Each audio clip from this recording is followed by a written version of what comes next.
Fernanda Massagar, estou no ar com o programa Direito Legal. Hoje, nosso convidado é o Dr. Carlos Balottin, advogado aqui na região do ABC, especialista na área fiscal, que vai conversar com a gente sobre a sobrevida da empresa em tempos de crise. Tudo bom, Dr. Carlos? Tudo bem. Tá jóia. Dr. Carlos é especialista, como eu já disse, na área fiscal e a atuação dele é específica em empresas, correto? Isso. Hoje em dia nós temos aí um grande problema, que é a questão do fisco mesmo. A Receita Federal, especificamente, ela vem cada dia mais afunilando os próprios contribuintes. Como é que funciona essa questão de execução fiscal? Quando é que ela ocorre? Olha, aos olhos do fisco, a ótica do fisco, o contribuinte é um eterno sonegador. E a ótica do contribuinte é que o fisco é um eterno espoliador dos seus esforços. Uma briga né? constante. É uma briga ferrenha. Mas, enfim, hoje em dia a gente encontra em campo muito a situação dos contribuintes, dos empresários, que não têm um regime adequado de tributação. Então, numa eventual crise, o primeiro que fica sem receber é o fisco. Né? Sem fornecedor, ele cerra as portas, sem funcionário, ele cerra as portas. Com o fisco, ele deixa o problema para um segundo momento. Esse segundo momento chega, né? Num determinado momento, ele vai bater as portas dele. O fisco bate a porta. Então, aí nasce a necessidade de defesa, né? Antes de tudo isso ocorrer, poderia ter sido feito um trabalho anterior, que é o nosso forte, que é a adequação fiscal, o planejamento fiscal, que antes tinha até um condão meio pejorativo, né? Mas hoje é uma linha tênue que divide a sonegação de um planejamento lícito. Então, a gente tenta ficar do lado de cada linha, dentro da licitude, e fazer um trabalho que traga ao cliente uma sobrevida. Otimizando bases de cálculo, otimizando a carga, fazendo ele se valer dos créditos que sequer ele sabia que ele tinha direito. Né? Então, isso traz para ele uma possibilidade de tributar menos. Com essa questão de crise financeira e com os débitos acontecendo, independentemente de um planejamento bem feito, também existe a possibilidade de uma defesa fiscal que também traga um segundo momento para ele de fazer um caixa nesse ínterim de defesa e poder trazer a regularidade da situação fiscal da empresa dele. Perfeito. Hoje em dia eu ouso a dizer que o empresário ele tem a obrigação de ter um bom advogado tributarista atrás, né? Porque nem sempre o contador ele vai dar aquela solução ou vai mostrar o caminho que de repente deve ser seguido. São poucos os contadores que fazem o planejamento tributário que de repente podem aí dizer, olha, a tua empresa tá sendo tributada aqui, tá no Simples. O Simples não é uma boa opção para você. Talvez por falta de tempo, ou excesso de preguiça mesmo de fazer esse trabalho. Os contadores, dificilmente a empresa tem uma contabilidade interna. Via de regra, ela lança a mão de terceirizar a contabilidade. Para o contador, uma contabilidade bem elaborada é trabalhosa. Então, é muito mais fácil ele colocar a empresa no Simples e ter um trabalho reduzido. Ou quando não está dentro de um lucro presumido, que é um pouquinho, de uma empresa com um pouco mais de movimentação do que o Simples, mas a empresa operar no prejuízo. Se ele tivesse optante pelo lucro real, por exemplo, a gente encontra muito isso. A empresa está em prejuízo, se ele fosse optante do real, ele não teria contribuição social sobre o lucro e imposto de renda. Entendeu? Mas ele acaba na verdade, declarando, ficando sem recolher. Se ele tivesse um trabalho um pouco mais elaborado, é um time, né? O contador e o advogado. É verdade. E a Receita Federal, eu não sei se é de conhecimento das pessoas que estão em casa, mas é um órgão que tem reconhecimento internacional, né, em tecnologia. Tanto que no site da própria Receita Federal, você vê lá embaixo, eles receberam diversos prêmios. Os fiscos de outros países vêm fazer curso com os fiscais aqui da Receita Federal, porque a arrecadação brasileira ela é muito grande. Existe muita inadimplência, mas a fiscalização ela é cerrada. Então, assim, está cada dia mais difícil de você fugir da Receita Federal. Qualquer movimentação que você faça, eles estão prontos ali para perceber e para dizer, olha, né, você foi lá, gastou um cheque ontem. Nem a sua esposa sabe o que você faz, mas a Receita Federal pode ter certeza que sabe. Na verdade, a Receita lança a mão hoje de computadores muito poderosos do sistema Arpia. Hoje, quem não tiver adequado à legalidade vai sofrer né? Dizem que chegará o tempo, isso por volta de 2012, 2013, que você não vai mais fazer a sua declaração de imposto de renda. A Receita vai lhe apresentar e você vai impugnar alguma coisa que seja incoerente, tentar adequar, mas você não vai mais fazer a declaração vai ser imposta a você. Sua movimentação, ela vai ser monitorada a todo tempo, principalmente a pessoa jurídica, né? Então, você ter a ilusão que você vai ter um caixa 2, que você vai ter 3, 4 empresas no Simples, e você vai fazer como fazem aqueles artistas circenses de rodar os pratos com 3, 4, 5 empresas, isso não vai existir mais.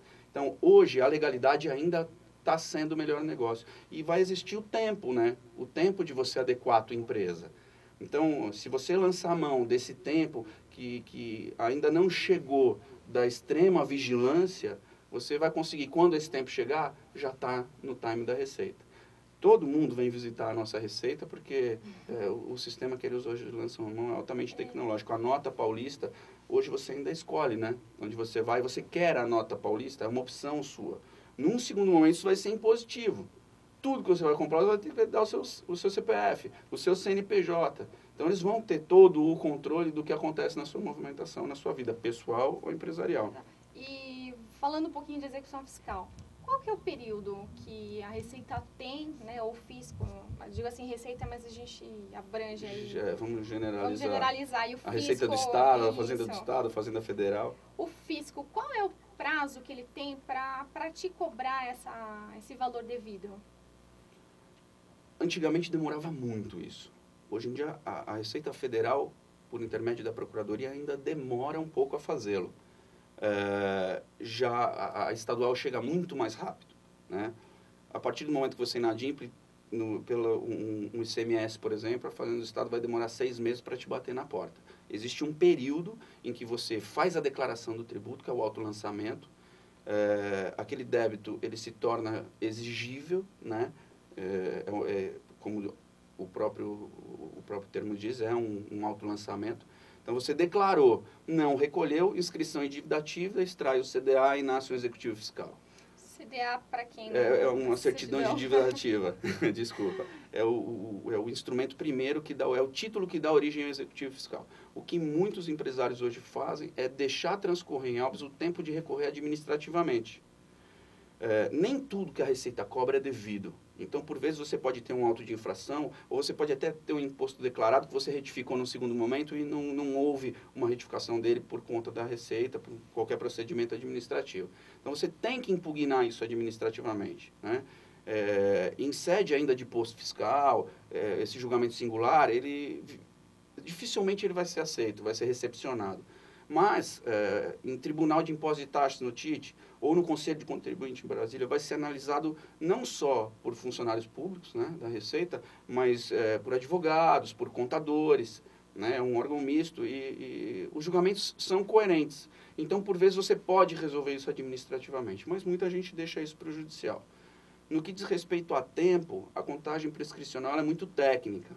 Existem alguns interruptivos de prescrição. Então, via de regra, são 5 anos da constituição definitiva do crédito, que é o trintídio após o lançamento, onde você poderia ter impugnado, né? Até o CITSE, que é a determinação do juiz para fazer a citação do devedor. Seriam esses 5 anos. Existem algumas possibilidades de prescrição intercorrente, mas aí entra numa tecnia maçante. É complicado, né? São as açõezinhas que vocês entram, né, no intermédio da ação de execução. E, doutor Carlos, o contribuinte não quitou o devido, recebeu a notificação, não recorreu administrativamente, execução fiscal. O que acontece nessa execução fiscal? Como é que funciona a proteção de bens? Ou a conta corrente do empresário é penhorada antes do que a da pessoa jurídica? Como é que funciona? Qual que é o trâmite disso? Na verdade, o devedor ele é citado para, no período legal, solver aquela obrigação que está sendo perseguida na execução fiscal, ou, quando não, nomear um bem em garantia para que seja recepcionada a defesa dele, né? Esse bem que ele nomeia fica um bem constrito. Ele não pode vender, não vai poder lançar mão. Por vezes, se nomeia até estoque rotativo da empresa.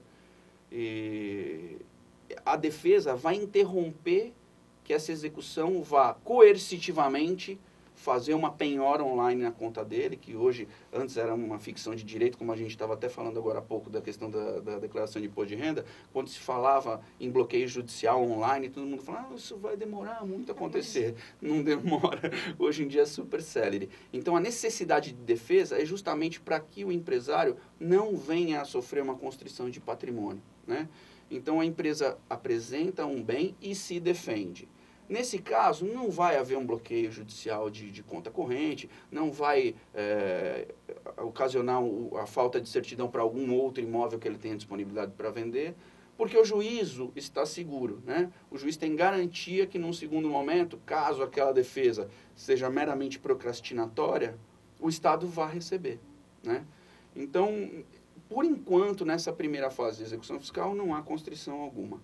Num segundo momento, ou em se perdendo no fim do processo, isso pode demorar até 10 anos uma execução fiscal, né? Depois de um recurso de apelação, enfim. Depois desse período, vai ter que solver esse crédito, vai ter que pagá-lo. Ou então, aquele bem que foi dado em garantia vai responder. Perfeito. Né? Responsabilizar o empresário é num segundo momento. Essa questão é uma questão bastante controversa, né? A responsabilização do empresário nasce de, primeiro, a empresa não tendo responsabilidade patrimonial, solvabilidade para responder por aquele crédito, vai se chegar à figura do empresário. Antes se lançava muito mão do 135 e 134 CTN, que é para se responsabilizar objetivamente, pelo simples fato de ter sido empresário. Nós vamos falar sobre isso logo mais no próximo bloco. Vamos para o intervalo e voltamos no bloco.